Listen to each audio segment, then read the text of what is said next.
এই সরকারের উপদেষ্টা যদি সমঝোতার ভিত্তিতে চাঁদা নেয়ার কথা বলে, তাহলে তাকে আমরা বলতে চাই, আপনি চাঁদাবাজি আর টেন্ডারবাজিকে সমর্থন করে 6 মাস সেই মন্ত্রী পরিষদে থাকতে পারবেন না। বাঁশের লাঠি তৈরি করে চাঁদাবাজের কালো হাত ভেঙে দেওয়া হবে, কিন্তু জুলাই পরবর্তী বাংলাদেশে তারেক রহমানের নবগঠিত সরকারের সময় বাংলাদেশে কোনো চাঁদাবাজি করতে দেওয়া হবে না। দীর্ঘদিন আসিফ নজরুল রায় আওয়ামী লীগের বিচার করে নাই। এই আসিফ নজরুল রায় যমুনায় আমাদের উপর আক্রমণ করার জন্য পুলিশকে বলেছে। সুতরাং অন্তর্বর্তীকালীন সরকারে থাকা সকল উপদেষ্টার হিসাব দিতে হবে, জবাবদিহিতা করতে হবে, এবং এই উপদেষ্টাদের মধ্যে থেকে ছাত্র উপদেষ্টা সহ যদি কেউ দুর্নীতি করে থাকে, তারেক রহমান যেন অতি দ্রুত সময়ের ভিতরে তাদের বিচার নিশ্চিত করেন। আপনি ইনকিলাব জিন্দাবাদকে কটাক্ষ করেন, আপনি ইনসাফকে কটাক্ষ করেন। শহীদ প্রেসিডেন্ট জিয়াউর রহমান যে বললাম আমি, এখানে কি বিদেশি শব্দ নাই? এখানে কি আরবি শব্দ নাই?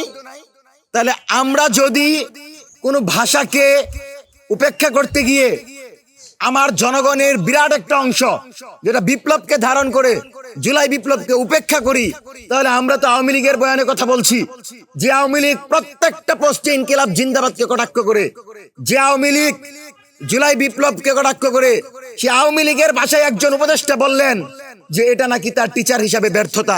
বাংলাদেশের কোন প্রান্তে আওয়ামী লীগের অফিস খুলে দেয়া যাবে না।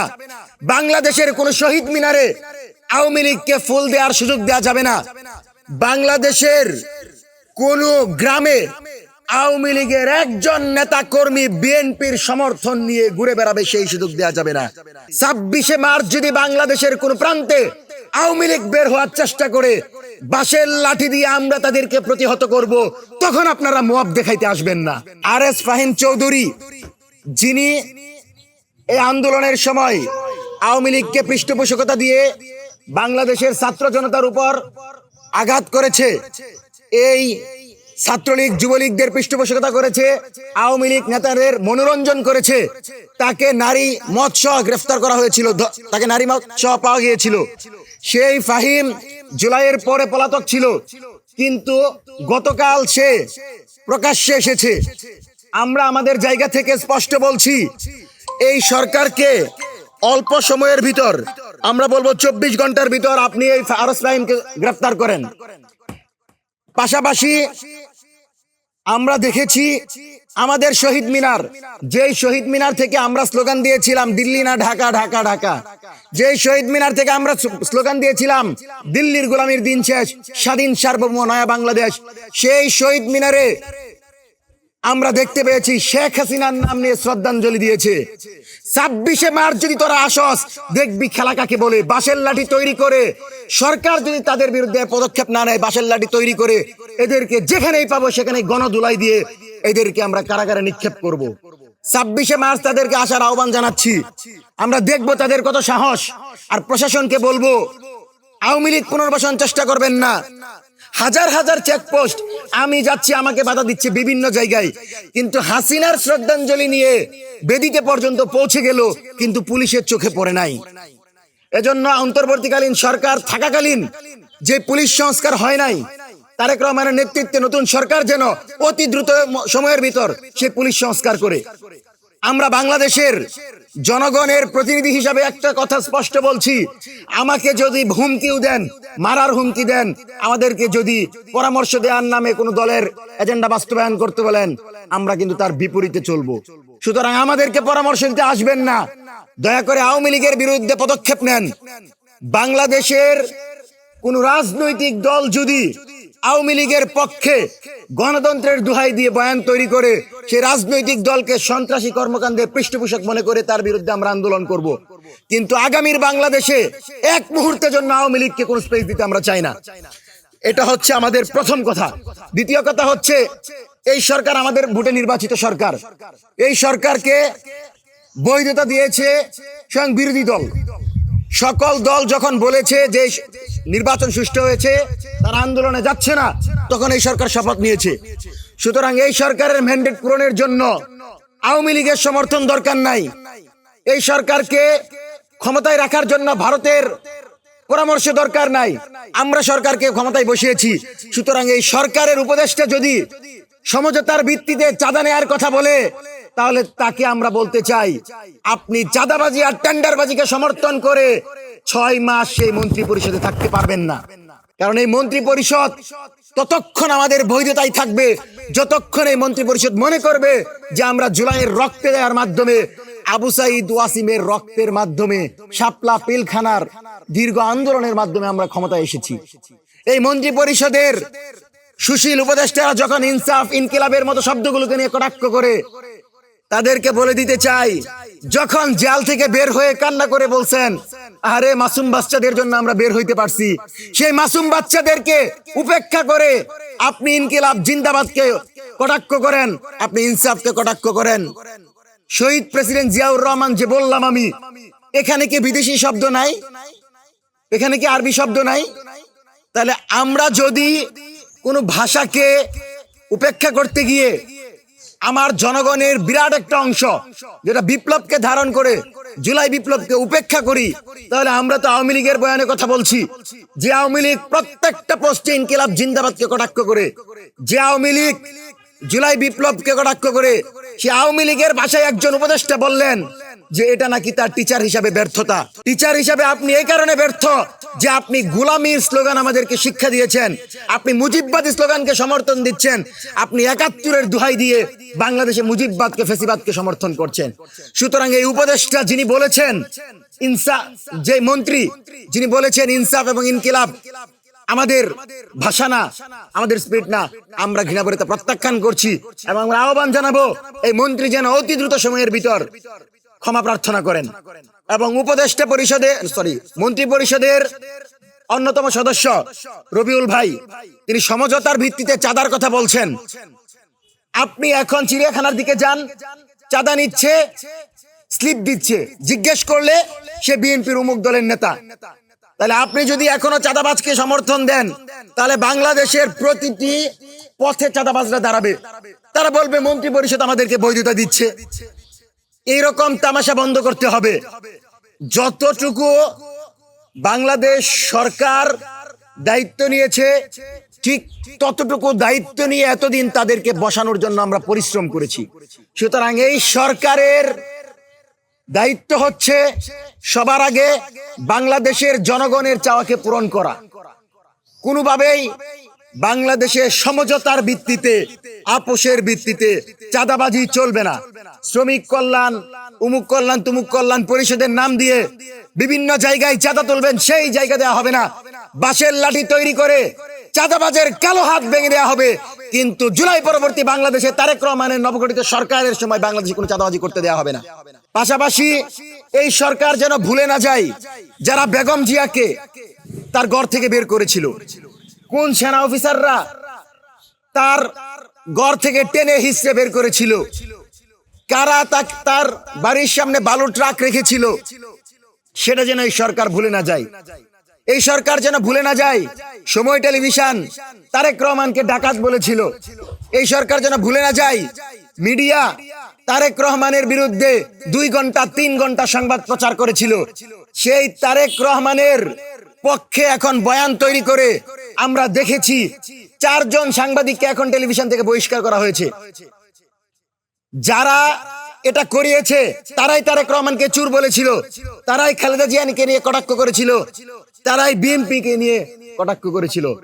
সুতরাং তারেক রহমান যেন নতুন নতুন বন্ধুদেরকে আপন না মনে করে, ফ্যাসিবাদী আমলে যারা নির্যাতনের শিকার হয়েছেন, মাহমুদুর রহমানের মতো যাদের রক্ত মাটিতে ঝরেছে, তাদেরকে যেন আপনি আপন মনে করেন। আপনি তাদেরকে আপন মনে করবেন না। তারা দীর্ঘ সময় আপনার বিরুদ্ধে, আপনার মায়ের বিরুদ্ধে, বিএনপির বিরুদ্ধে লাগাতার সংবাদ প্রচার করেছে। সুতরাং সময় টেলিভিশনের এই সকল পল্টিবাজি আমরা বুঝি। আপনারা যদি মনে করেন বাংলাদেশের সকল মিডিয়া আপনারা দখল করে রাখবেন, সেই দিন শেষ। আমরা তারেক রহমানের কাছে অনুরোধ করব, নতুন বন্ধুদের পরিবর্তে ফ্যাসিবাদী আমলে আপনাদের পক্ষে যারা একটি বাক্য বলেছে তাদেরকে কাছে টেনে নেন এবং মিডিয়ার অবাধ স্বাধীনতা নিশ্চিত করেন। এবং যে সকল সাংবাদিকদেরকে বরখাস্ত করা হয়েছে, 2 দিন চলে গেছে, আমরা আশা করব 7 দিনের ভিতর তাদেরকে চাকরিতে পুনরায় ফিরিয়ে নেন। জুলাইয়ে তাদের ভূমিকা তো এটা প্রমাণ করে, তারা বাংলাদেশের প্রতিনিধি, তারা বাংলাদেশের আপামর ছাত্র জনতার প্রতিনিধি। সুতরাং তাদেরকে আপনারা কোনোভাবেই বাংলাদেশের এই সংবাদ মাধ্যম থেকে দূরে রাখতে পারেন না। দ্বিতীয়ত, আমরা আপনাদেরকে একটি বিষয় বলি, সেটি হচ্ছে আমরা পূর্বে বলেছিলাম যে গুম খুনের বিচার যে অন্তর্বর্তীকালীন শুরু করেছেন সেটা ইতিবাচক, কিন্তু অন্তর্বর্তীকালীন সরকার সেই গুম খুনের বিচার শেষ করে যেতে পারে নাই। এজন্য এই সরকার যেন ক্ষমতা নেওয়ার পর থেকে এখন পর্যন্ত যে ইতিবাচক পদক্ষেপ নিচ্ছে তারই অংশ হিসেবে গুম খুনের বিচার নিশ্চিত করেন। গুম খুনের বিচার আমাদেরকে করতেই হবে। তারেক রহমান বিডিআর এর নাম পুনরায় বিডিআর রাখার ব্যাপারে স্বাক্ষর করেছেন। আমরা এটা ইতিবাচক ভাবে দেখি এবং আমরা মনে করি তারেক রহমান শাপলা হত্যাকাণ্ডের বিচার করবেন, পিলখানায় আমার যে অফিসাররা হত্যা হয়েছে তাদের বিচার নিশ্চিত করবেন। এজন্য এই সরকারের প্রত্যেকটি পদক্ষেপে আমি ইতিবাচক ভাবে দেখছি, কিন্তু এই সরকারের ভিতর যে সকল কুশীলবরা ঢুকে চাঁদাবাজিকে সমর্থন করছেন, ভিন্নমত দমনের দিকে যাচ্ছেন, জুলাইয়ের স্পিডের শব্দগুলোকে কটাক্ষ করছেন, তাদের বিরুদ্ধে আমাদের প্রতিবাদ জারি থাকবে।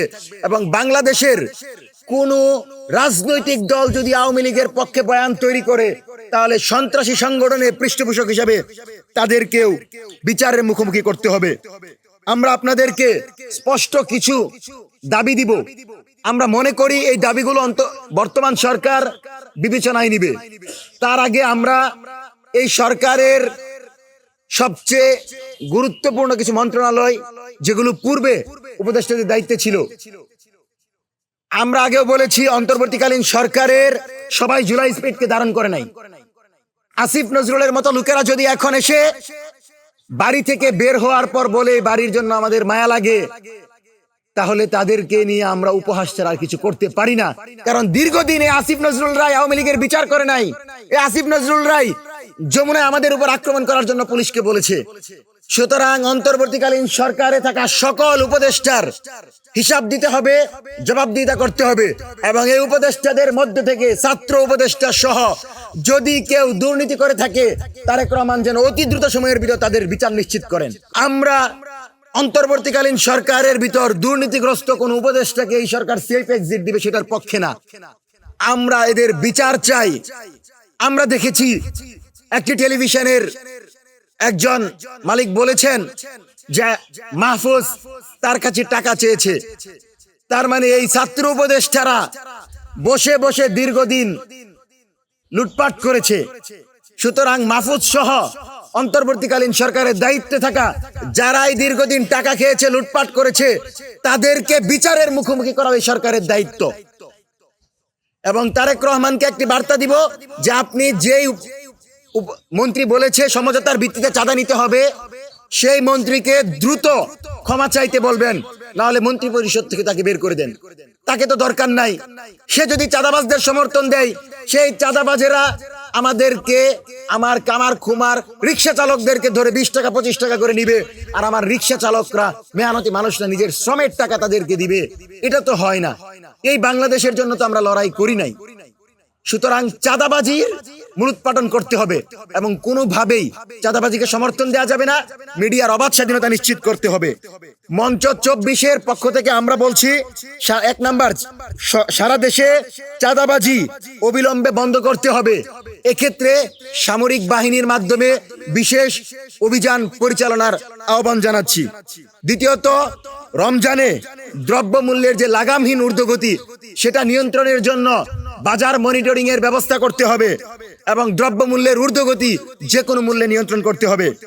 জুলাই গণ অভ্যুত্থানে যে সকল সাংবাদিকরা জুলাইয়ের পক্ষে ছিলেন তাদেরকে কোনো ট্যাগিং দিয়ে তাদেরকে চাকরি থেকে বের করে দেয়া যাবে না।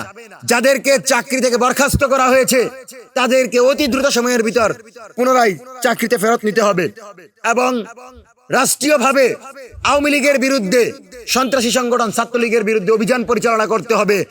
বাংলাদেশের কোন প্রান্তে আওয়ামী লীগের অফিস খুলে দেয়া যাবে না।